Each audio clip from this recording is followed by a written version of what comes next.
Doctor Mohammad Yunus the হিন্দুকে দেয়া সাক্ষাৎকারে বলেছেন, তিনি বিএনপির কথা বলছেন, আমি একটুখানি কোট করি। বিএনপি বলেছে সব রাজনৈতিক দল অবশ্যই নির্বাচনে প্রতিদ্বন্দ্বিতা করবে, সুতরাং তারা রায় দিয়ে দিয়েছে, আমরা দেশের প্রধান দলের মতামত উপেক্ষা করব না। আম, মানে বিএনপি চাচ্ছে না বলে তাদেরকে নির্বাচন থেকে বা রাজনীতি থেকে বাদ রাখা যাচ্ছে না, নিষিদ্ধ করা যাচ্ছে না। এই বিষয়টাকে আপনি কিভাবে দেখছেন? মানে এই কারণ হিসেবে দেখা হচ্ছে বিএনপিকে, আপনারা কেন এটার কারণ হচ্ছেন সেটিও জানতে চাই, যে কেন আপনারা আসলে আওয়ামী লীগকে নিষিদ্ধের বিরুদ্ধে? দুটো বিষয়ে একটু মতামত চাই।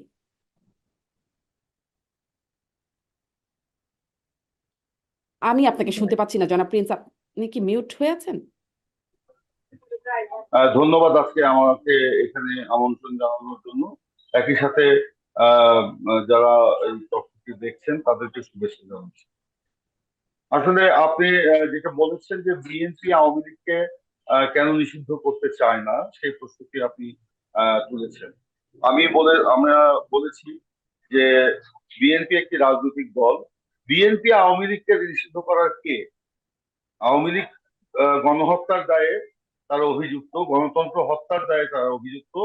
দেশ দেশকে জনগণের বিরুদ্ধে যুদ্ধ পরিচালনা করেছে, তারা যুদ্ধ চাপিয়ে দিয়েছে, তারা অমার্জনীয় অপরাধ করেছে, ক্ষমার অযোগ্য অপরাধ করেছে, এবং অবশ্যই তাদের বিচার হতে হবে।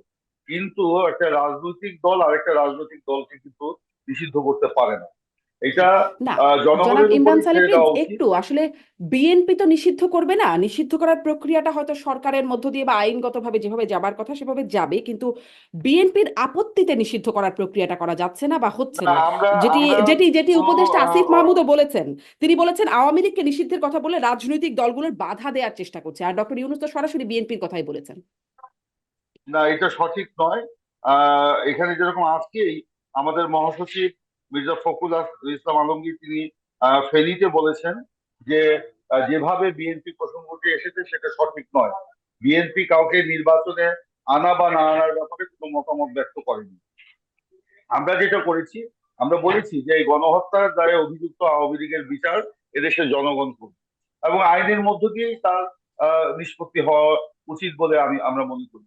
এখন একটা প্রশাসনিক সিদ্ধান্তে কিংবা রাজনৈতিক সিদ্ধান্তে যদি একটা রাজনৈতিক দলকে আপনার নিষিদ্ধ ঘোষণা করা হয়, কিংবা সেটা যদি আরেকটি রাজনৈতিক দলের মতামতের উপর নির্ভর করে, সেটা তো পরবর্তীতে কিন্তু যে একটা বড় প্রশ্ন হয়ে দাঁড়াবে।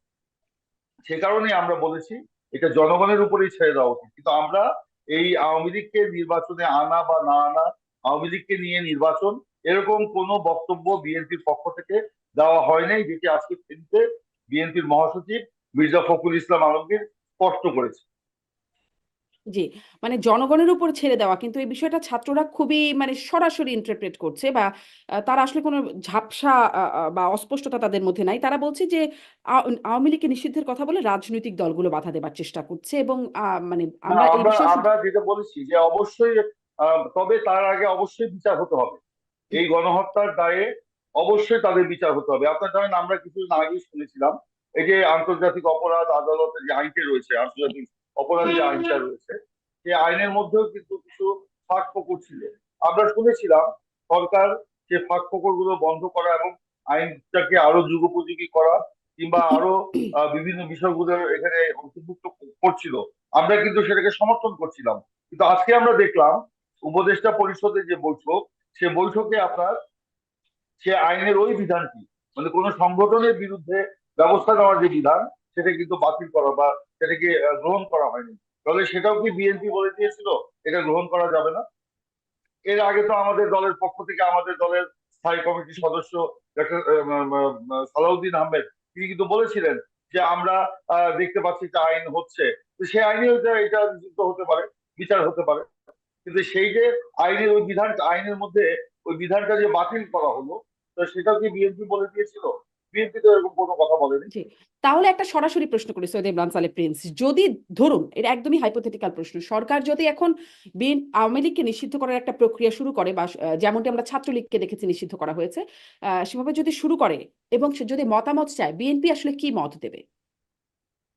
না, সেটা বিএনপি কি মত দিবে, বিএনপির হাইকমান্ড সেটা আলোচনা করে সিদ্ধান্ত নিয়ে সে মতামত ব্যক্ত করবে। আমি হাইকমান্ডের অংশ নই, আমি এই ব্যাপারে কোনো আচ্ছা, বক্তব্য জনাব ববি দিতে হাজেজ, পারছি আপনি না। কি তবে এক লাইনে একটু, তবে যেটা হ্যাঁ, বলা হচ্ছে, গতকালকে দেখেছি বৈষম্য বিরোধী ছাত্র আন্দোলনের একজন সমন্বয়ক, তিনি বিএনপি কে ইঙ্গিত করেই অনেক কথা বলেছেন। সেইটার কথা বেগম বলে বলেছেন যে বিএনপি চাচ্ছে না, বা বিএনপি ব্যাকডোর দিয়ে বা কোনো কোনো কেউ কেউ বিএনপির নাম উল্লেখ না করে বলা হয়েছে হুম, যে কেউ কেউ ব্যাকডোর দিয়ে আওয়ামী লীগের সাথে আঘাত করার চেষ্টা করছে। এটা অ্যাবসলিউটলি রং।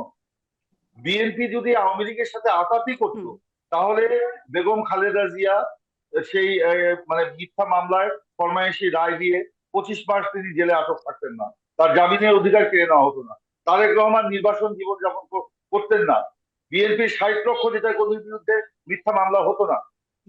ওইরকম প্রস্তাব তো বিএনপির কাছে ছিল, আওয়ামী লীগের পক্ষ থেকেও ছিল, আওয়ামী লীগের যে প্রভুদেশ তাদের পক্ষ থেকেও ছিল।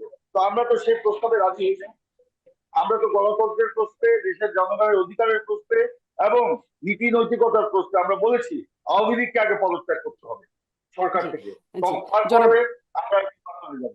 তো আমরা জনাব তো ইমরান সালে প্লিজ, যদি ব্যাকডোর দিয়ে আওয়ামী লীগের সাথে আঘাত করতাম, বা আমরা যদি আওয়ামী লীগের সাথে হাত মিলাতাম, তাহলে তো এত কিছুর প্রয়োজন হতো না, বা স্পষ্ট, এত নির্যাতন জি, নিপীড়ন সহ্য করার মতো জি, সহ্য করার আপনার প্রশ্নই বক্তব্য স্পষ্ট।